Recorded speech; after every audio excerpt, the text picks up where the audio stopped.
Hi, and welcome again to part 2 of What Are You Going Through? The last time that we talked, I was talking to you about how the body and the mind is similar to a garden, and how when you have things like a garden, you have to be careful because sometimes unwanted seeds get in there and they ended up growing and they turn into weeds and different kind of little nasties, and you don't want that. So here's what we're going to do. We're going to talk about that today. Thank you guys. First of all, let me do that. Thank you for tuning in to Woody's Tapestry. And as always, these are my thoughts of greatness. So, it's just what I think is and is not. That's just me. But I tell you what, so that it doesn't seem like it's just one-sided, let's do this together. Why don't we weave a tapestry together? I don't know about you, but I love putting things together so I can see the whole picture. So before we get started, let's get some other things out of the way. Down in the bottom is a subscribe button. Please click on that.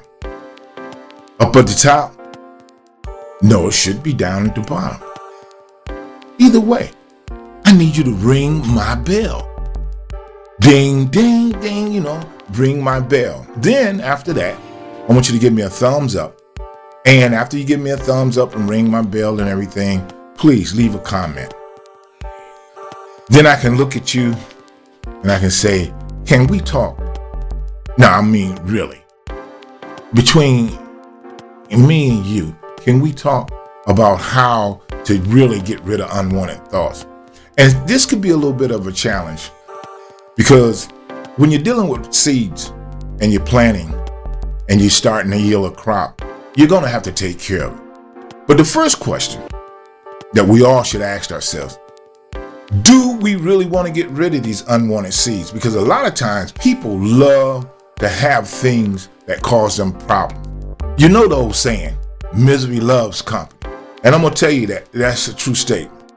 But before we take another step, we should face this reality. Okay?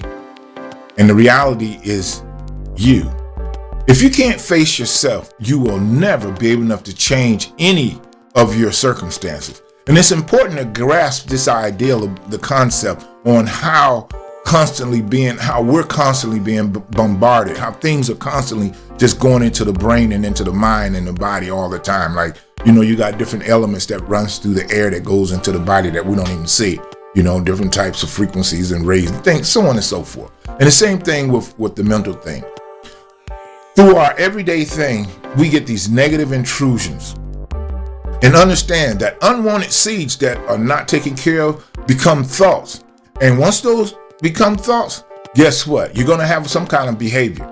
So I remember when I was a kid and I had just joined the Navy. And so me and some young guys, me being very young at the time, was impressionable, decided, and this is just to show you how you can plant a seed in a person's head. We decided to play a trick on this guy. We decided to tell him like, hey man, let's tell him he looks sick. So we all got together and we started talking to this guy and we started telling him about how he looked. First we started out with, hey man, you know what? You ain't looking too good. You feel all right? You're like, yeah, because he had that vote of confidence in himself. Yeah, I feel great. Everything is okay. I'm doing good. So we wait a few minutes and go back to him and say, yeah, are you sure you feel okay? Because you look a little peaked. And so then the other guys would chime in like, yeah, you're not looking too good. And he'd be like, nah, I'm looking all right. But we knew we had him when he stroked his face like this. And then the next thing we did, we saw him going into the mirror and looking at the mirror. We knew then that the thoughts that we had gave him had taken root. Well, here's the problem with that. As we started telling this guy about how he looked and how he felt, he initially got sick. And he actually had to end up going home and leaving and going home for work. Then after that happened, we felt bad because we realized we had talked this guy into feeling ill when he wasn't, but we didn't have the medicine to give him to undo what we had done. That's why it's important that you learn how to go inside of yourself and find all these negative thoughts and processes and seeds and remove them. One of the ways that you can do this is simple, just by meditating. Now, what do I mean by meditating? Don't get too fancy because there's a lot of things. Meditating is just simply your inner thoughts. And while you're in your own head, take a look around, and look for some things that you know that shouldn't be there, because you know what's there that should be and should not be there. Once you find out what shouldn't be there, remember what I told you before. That inner voice that's inside of you is never wrong. So if it's telling you, hey, see that right there? That ain't cool. Chances are it's not cool. So once you've taken this time and did this true self-evaluation, and you recognize the problem, rip that sucker up. Get it out of there. Go to the root. Now, here's an example of going to the root. This guy that I told the story about in the Navy, he didn't understand that we had created that seed in his head. Okay? But then here's another example of a person that's even younger. And they were telling me about how they hated these green peas. And I'm like, well, why you hate green peas so much? So we got to talking about this. And this is the one thing that I understood. After talking about the green peas for a few minutes, I realized that the babysitter that she had would always insist on the kids all eating everything that was on their plate. So they got this one point where they had these green peas, and she refused to eat these green peas, to the point to where the babysitter was a little upset about it, because she's trying to do the right thing and balance food and all that stuff. But it had a reverse effect.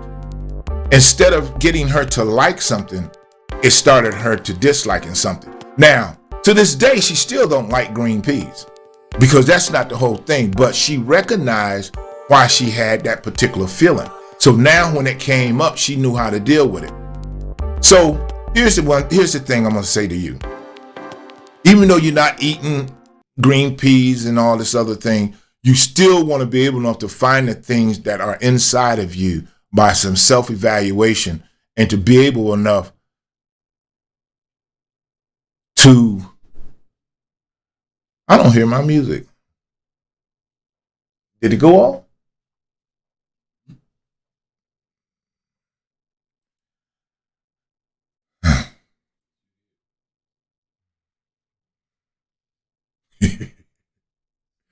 Well, I guess this is going to be a part 3, because I couldn't get to everything today. Sorry about that, fellas and ladies and gentlemen and audience. I mean, we're making this thing happen. Until the next time, peace.